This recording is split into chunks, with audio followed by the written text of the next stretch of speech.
এবার টেস্ট করা যাক কেমন হয়েছে। কি হলো?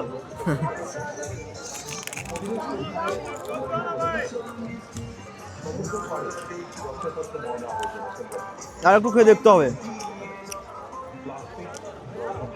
স্পেশাল পাপড়ি চাট আমি বানিয়েছি। আর লোকেশনটা একটু দেখে নাও, এখানে মিত্র ক্যাফে রয়েছে, ওর পাশেই একদম। তবে উনি বললেন প্রত্যেক দিন এখানে কিন্তু উনি বসেন না, কিন্তু যেখানেই বসেন সেখানে মা ছেলে একসাথে থাকেন। ওনাদের একটু ভালো করে চিনে রাখুন, ঠিক আছে?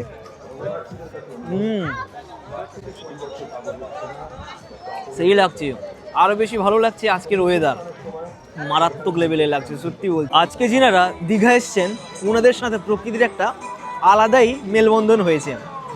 আর খেতে হবে আমাদের এখন। তোমরা যারা দীঘা আসবে তোমরা অবশ্যই এই দাদার কাছে একটিবার এসো, ভালো লাগবে, তারপরে বলো যে কেমন। হ্যাঁ ঠিক আছে, খাওয়া দাওয়া করি তারপরে কথা বলছি।